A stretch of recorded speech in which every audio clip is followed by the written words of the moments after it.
ఏమిటి తెగ చింపేసుకుంటున్నారు? నా రాజ్యంలో నా వెనక కుట్రలు జరుగుతున్నాయని ఆలోచిస్తున్నా. ఈ మాత్రం దానికి కుట్రలు కుతంత్రాలని మాటలెందుకులేండి? ఇది నా ఇల్లు, నా ఇష్ట ప్రకారమే ఇక్కడ అన్ని జరగాలి. అయ్యో దానికే అలాగే జరుపుకోండి. కావాలంటే ఈ సోఫాను కొంచెం అడ్డు జరుపుకోండి, ఆ టీ పైన కూడా కొంచెం అడ్డు జరపండి. ఇంకా ఓపికంటే రోడ్డు మీద పెడతాను. జరగడం అంటే అలా జరపడం కాదు, అన్ని నా ఇష్ట ప్రకారం అవ్వాలి. ఊడి గుడిసెలు సీరియల్ ప్రతాప్ కూడా తను చెప్పినట్టే జరగాలి జరగాలి అనుకుంటూ చివరికి తనే జరిగిపోయాడు దుబాయ్ కి.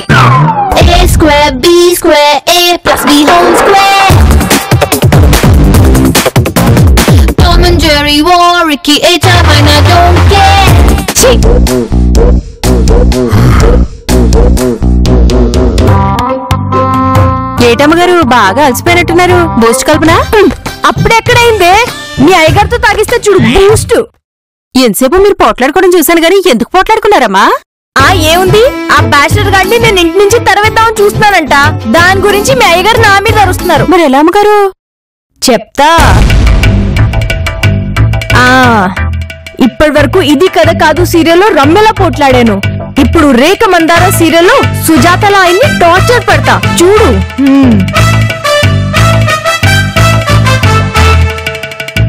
యావండి, ఇంతసేపు నా బుర్ర తిన్నారుగా, ఇప్పుడు టిఫిన్ తింటారా? తీసుకురా. సుబ్బు తినడా? సుబ్బు గారికి ఆల్రెడీ పంపించేశానులేండి. పంపించేశావా? అతను ఇక్కడికి వచ్చి కదా తినాలి. అవుననుకోండి, కానీ బ్రహ్మచారి సిగ్గుపడుతున్నాడని అక్కడికే పంపించేశా. బా, ఈ మధ్య నీకు కూడా బుర్ర పని చేస్తున్నట్టుంది. సర్లే, వెళ్ళి నాకు కూడా టిఫిన్ పట్టరా. ఇదిగోండి మల్లిక, హాట్ హాట్ గా ఉంది, ఓ పట్టు పట్టండి. వినడానికి పచ్చి బూతులో ఉంది. అది మల్లిక కాదు, పూరి కావచ్చు, కానీ ఇక నుంచి నేను అలాగే పిలుస్తా. ఎందుకు? ఎందుకేమిటండి, సీరియల్లో పాత్రల పేర్లని నాకు గుర్తుంటాయి, కానీ మీరే మర్చిపోతున్నారు. అందుకే మీరు తినే వాటిలన్నిటినీ ఆ పాత్రల పేరుతోనే పిలుస్తా. అంటే ఏముంది, అన్నాన్ని శేఖర్ అని పిలుస్తా, పప్పుని పద్దు అని పిలుస్తా. అప్పుడు శేఖర్ బాగా ఉడికేలా పద్దుని బాగా నవిలి తినండి అని చెప్పాను అనుకోండి, మీకు బాగా గుర్తుంటుంది. అవ్వ, పద్దు నవ్వడం ఏంటి? అప్పుడు చుట్టుపక్కల ఉన్న వాళ్ళందరూ మనల్ని నరమాంస భక్షకులు అనుకుంటారు. నీకు దండం పెడతానే, వాటిని ఉన్న పేర్లతోనే పిలవే. వీల్లేదు, నేను ఇలాగే ఫిక్స్ అయ్యాను. ముందు మీరు మల్లికను లాగించండి, నేను వెళ్ళి లక్ష్మిని తీసుకొస్తాను. లక్ష్మి అంటే కాఫీ కాబోలు. ఎవరన్నా వింటే నన్ను అపార్థం చేసుకుంటారు. అయ్యగారు, మీకు లక్ష్మి తీయ కావాలా చెప్ప కావాలా, నల్ల కావాలా తెల్ల కావాలా అని అడగమన్నారు అమ్మగారు. ఏమీ అర్థం కాలేదు. అదే అయ్యగారు, కాఫీ విత్ షుగరా వితౌట్ షుగరా, హాట్ కాఫీయా కోల్డ్ కాఫీయా అని అడుగుతున్నారు. ఇంకా నా వల్ల కాదే. ఒక మనిషిని ఎన్ని రకాలుగా ఏడిపించని తెలిస్తే ఖైదీలను జైలుకి పంపించరు, నేరుగా మనిషిగా పంపిస్తారు. నీ అమ్మగారితో చెప్పు. ఇంకా చాలండి, ఈ లక్ష్మిని తాగండి. నువ్వు రావే, నీకు విశ్వనాథాన్ని పెడతాను. విశ్వనాథం అంటే ఇడ్లీలే కదా అమ్మగారు. ఇది బాగా ఫాలో అయిపోతుంది. చెయ్యి. సరే కానీ టీవీ ఉందనే కదా నీ గేరా, చెప్తాను. సాయంత్రం నేను వచ్చేసరికి ఏడుస్తూ కూర్చునేలా చేస్తాను. అబ్బో, లక్ష్మి చాలా హాట్ గా ఉంది. చిచి, దీన్ని నాకంటిచ్చేసింది. వెళ్ళొస్తాను. Bye bye. యాండి, క్యాంటీన్ లో ఫుడ్ టైం కి తినేయండి. ఈ జాగ్రత్తలకు మాత్రం ఏం తక్కువ లేదు. అలాగే తింటా. ఏమన్నా ఇచ్చేది ఉందా? అయ్యో, దేవరాగు సీరియల్ కి లేట్ అయిపోతుంది, మీరు వెళ్ళండి. నీ రాగం నేను కట్ చేస్తాను కదా.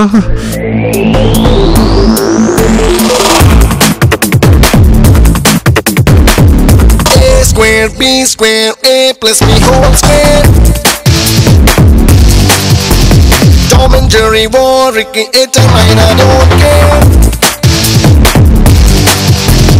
Cheating, cheating, Billy yalaka pillani. Cheating, cheating. దీని టీవీ పిచ్చితో అందరి జీవితాలతో ఆడేసుకుంటుంది. ముందు దీన్ని పీక కోస్తే అక్కడ టీవీ కొత్త ఆగిపోద్ది. అమ్మయ్యా, ఇప్పుడు మనం హ్యాపీ. ఇప్పుడు రెండో స్టెప్. ఇంటికి ఏ కేబుల్ వాడు రాకుండా చూసుకోవాలి. అంటే ఆముదం దాన్ని రెడీ చేయాలి. రే ఆముదం, అయ్యగారు చెప్పండి అయ్యగారు. ఈ రోజు మన అపార్ట్మెంట్ లోకి ఎవడో రావడానికి వీల్లేదు. ఎవరిని రానివ్వట్లేదండి. మొన్న ఎవడో సేల్స్ బాయ్ అని చెప్పేసి డైరెక్ట్ గా నా బెడ్రూమ్ లోకి వచ్చాడు. వాడు జుట్టు తెల్లబడకుండా మంచి పొడట్టు తెచ్చానన్నాడు, అందుకే పంపినాను. నీ బొంద ఆడు సవరాలు అమ్ముకున్నాడు. నాకోటి మా ఆవిడకి ఒకటి ఇస్తానన్నాడు. వినపడుతున్నా? సారీ అయ్యగారు, నేను అలా అనుకోలేదు. నేను ఎవరిని లోపలికి పంపడం, మీరు నిశ్చితగా ఉండండి. ముఖ్య గమనిక, కేబుల్ వాళ్ళు అస్సలు రావడానికి వీల్లేదు. అదేంటండి, ఒకవేళ కేబుల్ పోతే వాడు రావాలి కదా. చెప్పించేయి, యాక్చువల్ మాట్లాడుకో. మీ అమ్మగారు అరిచి గీ పెట్టినా సరే టీవీ బాగా కూడదు. కాదని ఎవరినైనా రానిచ్చేవనుకో, రానివ్వనండి. పొరపాటున ఎవరైనా వచ్చారంటే శివమణి డ్రమ్స్ వాయించినట్టు, జాకీర్ హుస్సేన్ తబలా వాయించినట్టు నేను నిన్ను ఎక్కడున్నా సరే వాయిస్తాను. పొరపాటు కూడా రానివ్వనండి. కొత్త మొహాలకు ప్రవేశం లేదని బోర్డు పెట్టేయమంటారా? అలా చేస్తే మా ఆవిడ చెప్పిన మాట విని మీ ఆవిడే నిన్ను చంపేస్తుంది. జాగ్రత్త. అయ్యో బాబోయ్, అది నిజమేనండి. కుక్కలాగా ఈయన కూర్చొని ఎవరిని రాకుండా చూసుకుంటానండి. సరే, నేను ఆఫీస్కి వెళ్తున్నా. కుక్క అంటున్నావు, ఎవరన్నా బిస్కెట్ వేస్తున్నావు, జాగ్రత్త.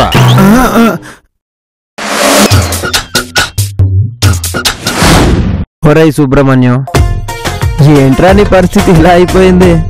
బావిలో పడ్డ బంతిలా అయిపోయావు. పైకి రాలేవు, లోపలికి పోలేవు. నన్ను ఏం చేయమంటావు? ఫ్లాట్ బాగా నచ్చింది, దీన్ని అప్పుడు వెకెట్ చేయకూడదు. కానీ మేడం గారికి నీ నీడ పడట్లేదు కదరా. కానీ భాస్కర్ రావు గారికి నేను బాగా నచ్చాను కదా. ఓరై ఫూల్, నీ మీద ఆయన మరీ ఎక్కువ ఎక్స్పెక్టేషన్స్ పెట్టేసుకుంటున్నాడు. అందుకే ముందు మేడం గారిని మంచి చేసుకుంటాను, తర్వాత భాస్కర్ గారికి నిజం చెప్తాను. నీ మొహమాటం తగిలయ్యా. చిన్నప్పటి నుంచి నన్ను నలిపేస్తున్నావు కదరా. నేనేం చేశాను? చదువుకునేప్పుడు ఇంతే. ఆ అమ్మాయి ఎవరో లవ్ చేశాను అని చెప్తే నువ్వు చెప్పలేక కాలేజే మార్చేసావు. ఇంకా నన్ను చంపకరా. సర్లే, ఇప్పుడు అదంతా ఎందుకు, ముందు నన్ను ఏం చేయమంటావో చెప్పు. మేడం గారి దగ్గరికి వెళ్ళి మంచి పేరు కొట్టే. నో, ఈ సుబ్బు దేన్నైనా సంపాదిస్తాడు, కొట్టేయడు. సరే, అదే సంపాదించు.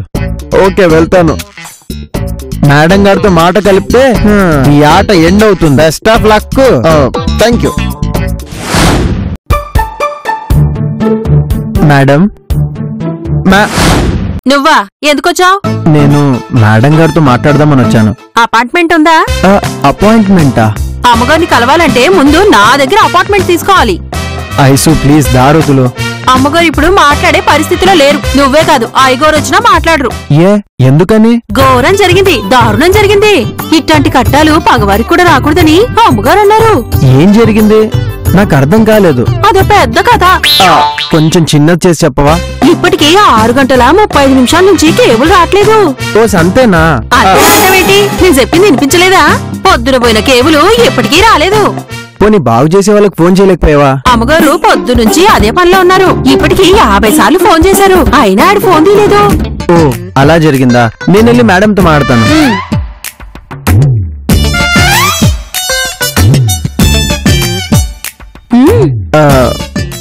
మేడం, కేబుల్ రావట్లేదంట. అవును, పొద్దు నుంచి రావట్లేదు. ఇప్పుడా పరామర్శించడానికి వచ్చేది. పరామర్శ కాదండి, మీకు ఏ అభ్యంతరం లేకపోతే మీరు నాతో పాటు రండి. మా ఇంట్లో సీరియల్ చూద్దరు గాని. నిజంగా? నిజంగానండి, మీకు ఏ సీరియల్ కావాలంటే ఆ సీరియల్ పెడతాను. అయిపోయావురా. వంకాయ వెళ్ళి ఏకంగా పొయ్యిలో కూర్చుంటానంటుంది. ఈ దెబ్బకి నువ్వు ఫినిష్. ఇంకేం ఆలోచించకండి మేడం, మీ కేబుల్ బాగా అయిపోగానే మళ్ళీ వచ్చేద్దరు గాని. రండి. ఇదే మంచి టైం. ఈ బ్యాచిలర్ గారు టాక్ కట్ చేస్తే మా ఆయన సెట్ అవుతారు. వీడు పని చెప్తా. సరే వస్తా. అయ్యో, కలవలకి కళ్ళొచ్చే సీరియల్ టైం అయింది. నేను టచ్అప్ చేసుకొస్తా, నువ్వు వెళ్ళి టీవీ ఆన్ చేయి. Okay madam.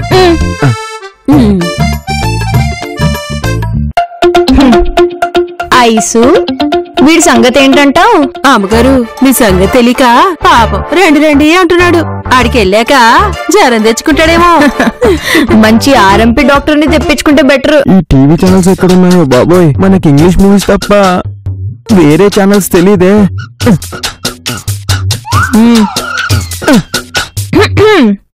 ఏమయ్యా సుబ్రహ్మణ్యం? వెల్కమ్ మేడం, రండి కూర్చోండి ప్లీజ్. మర్యాదలను చేయక్కలే, ఇది మా ఇల్లే. అది కాదు మేడం, ఇదిగోండి రిమోట్, టీవీ ఆన్ చేశాను, మీ ఇష్టం ఉన్న ఛానల్ పెట్టుకోండి. అమ్మగారు ఎప్పుడు ఒక ఛానల్ ఉండరు, ఏ ఛానల్ నచ్చితే ఆ ఛానల్ కి వెళ్ళిపోతారు. నచ్చితే కదే పిచ్చి భావా, ఎందులో సీరియల్ వస్తే అందులో వెళ్ళిపోతాం. ఆ, మరి ఒకే టైంలో 2 ఛానల్స్ లో 2 సీరియల్స్ వస్తే ఏం చేస్తారు? ఏముంది, సింపుల్. మా టీవీలో రికార్డింగ్ ఫెసిలిటీ ఉంది. ఒకటి చూస్తాను, ఒకటి రికార్డ్ చేసుకుంటాను. ఓహో, అంటే మీరు అన్ని సీరియల్స్ చూస్తారా మేడం? ఓ, అన్నీ చూస్తాను, ఒకటి తప్ప. ఏంటి మేడం ఆ ఒక్కటి?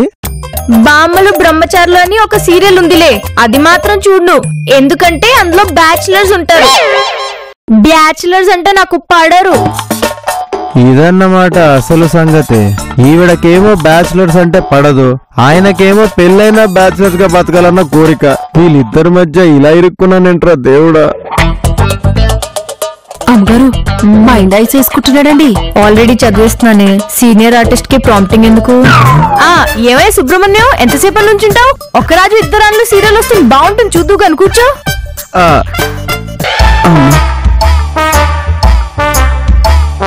అమ్మగారు పాపం కుర్రాడు 1116 ఎపిసోడ్ చూస్తున్నాడు, కథ ఏమర్థమవుద్ది? బ్రేక్ టైంలో కథ చెప్పేస్తావు లేవే, వదిలేస్తావా ఏమిటి? ఆ సుబ్రహ్మణ్యం, నీకు తెలియదు కదూ ఆ తర్వాత ఏం జరుగుతుందంటే? ఓహో,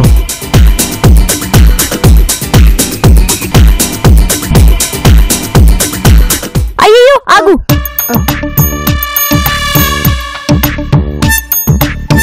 అమ్మగారు బ్రేక్ వచ్చింది. అయ్యో మర్చిపోయాను. ఇదిగో సుబ్రహ్మణ్యం. నీతోనే ఆగేన సంగీతం విలహరి, నీతోనే ఆగేన సంగీతం విలహరి అని పిలువకుంటే స్వర విలాసం మార్చుకుంటే ఆరిబోదుగాన జ్యోతి, నీతోనే ఆగేన బ్రేక్ వచ్చింది. సుబ్బు, ఇందాక చెప్పిన కథకి కంటిన్యూటీ ఏమిటంటే? ఏంటండి కథ ఇంకా ఉందా? అయిపోయింది అనుకున్నాను. ఎందుకు అయిపోతుంది? ఇప్పటి వరకు నేను నీకు చెప్పింది 100వ ఎపిసోడ్ వరకే. ఇప్పుడు నువ్వు చూస్తుంది 1116వ ఎపిసోడ్. అంటే ఇంకా 1016 ఎపిసోడ్లు బాకీ అన్నమాట. అయ్యో బాబోయ్, జుట్టు పీక్కోవడానికి అరిసి కేకలు పెట్టడానికి కూడా లేకుండా చేసేసింది ఈవిడ. ఇప్పుడు నన్ను ఏ దేవుడు రక్షిస్తాడు? అలా హీరో నన్ను ఏ దేవుడు రక్షిస్తాడా అని చూస్తూ కూర్చుంటాడు. ఏది రోజు గోడకు బల్లి ఎత్తుకున్నట్టు సీరియల్ కత్తుకుపోయి ఉండేది, ఈ రోజు ఎటుపోయింది? రాజం, రాజం, రాజం.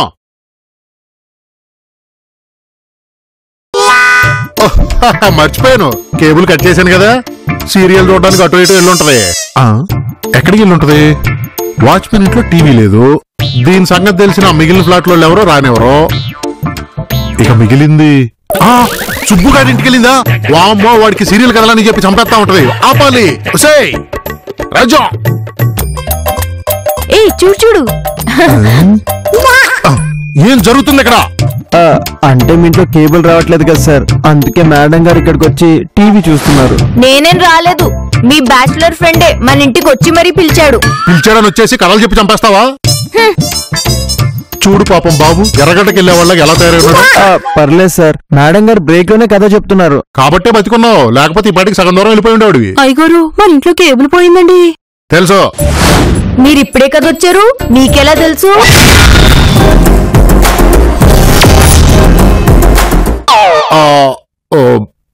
అక్కడ పోతేనే కదా ఇక్కడికి వచ్చి వాలేవు.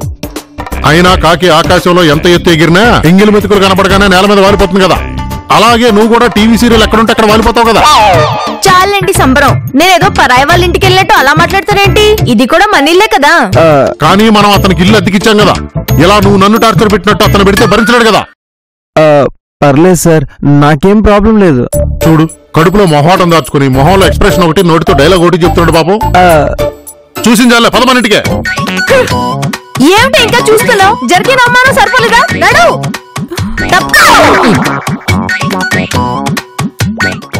పాపం మేడం ఫీల్ అయి ఉంటుంది సార్.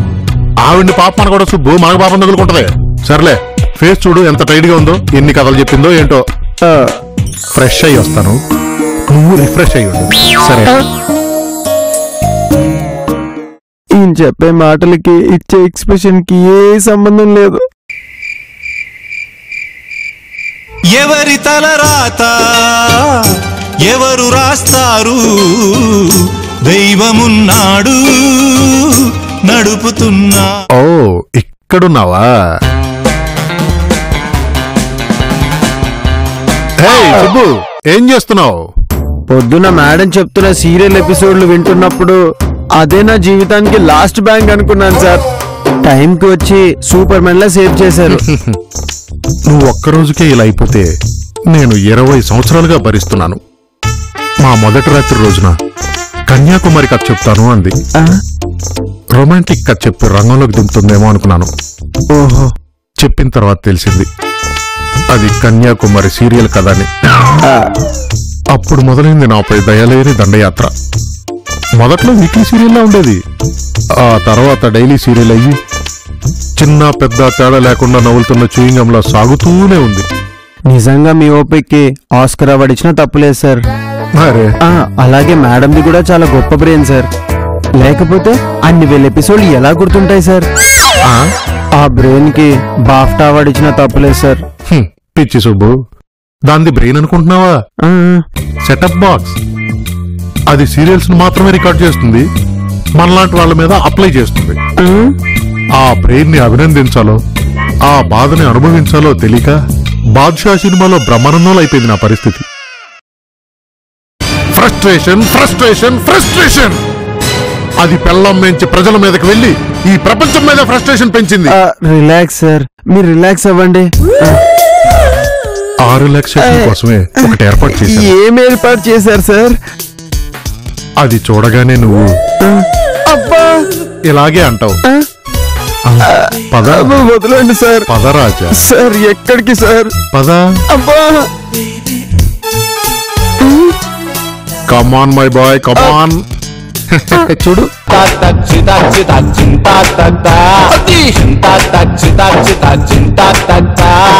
ఏంటి సార్ అది? చాప, పేదవాడి పాన్పు. వయసులో ఉన్న బ్యాచులర్వి ఆ మాత్రం తెలీదు? Come on my boy, come on. Sir చాప. కూర్చో.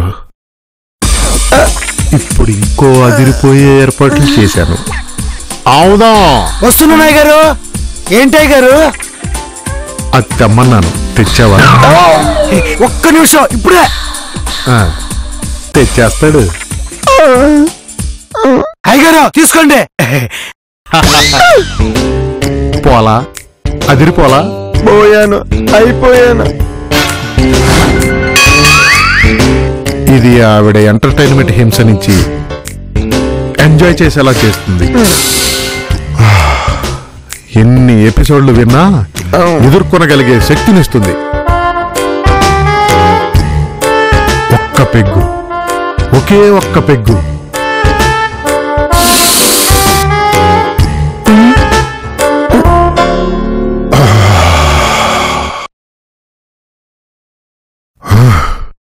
ఈ రోజు నుంచి పరిస్థితులు మారాయి. ఆకలేస్తే కిచెన్ వైపు, దాహం వేస్తే ఫ్రిడ్జ్ వైపు చూసే రోజులు పోయాయి. వాడు పోతే వీడు, వీడు పోతే నేను, నేను పోతే వాడమ్మ ముగుడని ఎవడైనా సరే నా బ్యాచులర్ లైఫ్ కట్టొస్తే బాటిల్ కో బాడీ లెక్కన గేటుకి వేలాడతాయి. ప్రతి సీరియల్ కో 7 లెక్కన టీవీలో న్యూస్ అయిపోద్ది. సార్ ఏంటి సార్ ఈ ఆవేశం? కూలవండి.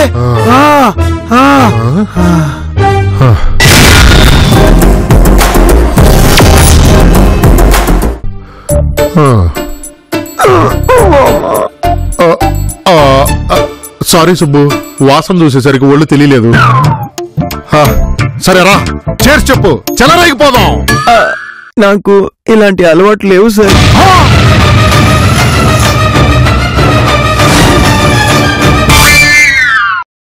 నీ డైలాగ్ ఒకసారి రీక్యాప్ చెయ్యి. నాకు ఇలాంటి అలవాట్లు లేవు సార్.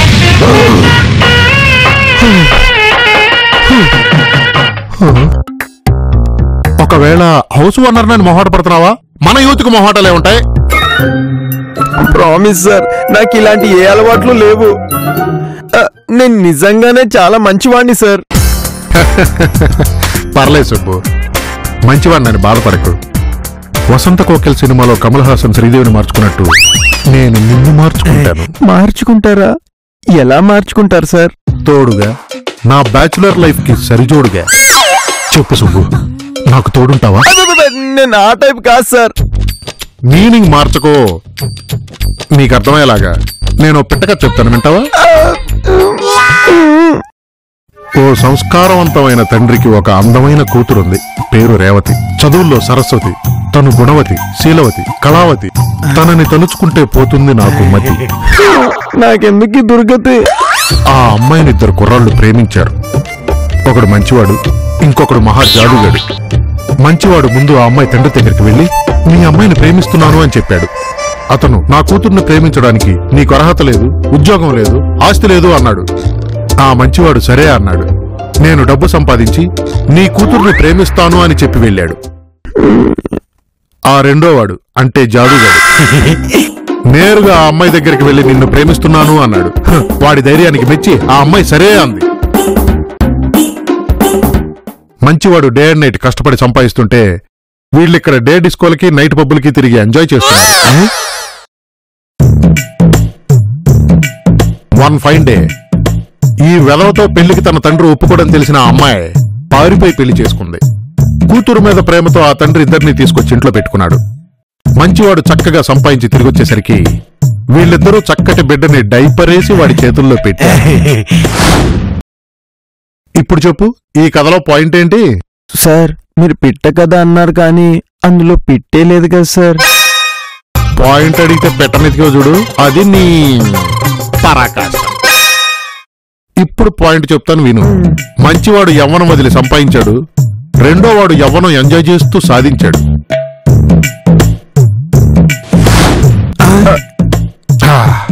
వదిలిపెట్టాను సుబ్బు. నేను మిస్ అయిన లైఫ్ ని, నువ్వు మిస్ అవుతున్న లైఫ్ ని వడ్డీతో సహా వెనక్కి తీసుకొస్తా. నిన్ను స్వచ్ఛమైన బ్యాచులర్ని చేస్తా. అప్పటి వరకు ఈ భాస్కర్ కి బ్రేక్ ఉండదు, ఈ బాటిల్లో చుక్కుండదు. సార్ సార్ సార్ వద్దు సార్, నాకు భయం వేస్తుంది సార్. సార్ సార్ భయపడ్డ బ్యాచులర్ బాగుపడ్డట్టు చరిత్రలో లేదు. Be brave man, be happy man. నేను ఎంజాయ్ చేస్తున్నప్పుడు నా మూతి మీద చిరునవ్వు ఉండాలి, నా చెయ్యి నా మీసం మీద ఉండాలి. మరి నేను సార్ తాగి పడిపోతే తీసుకెళ్ళడానికి నా పక్కనే ఉండాలి.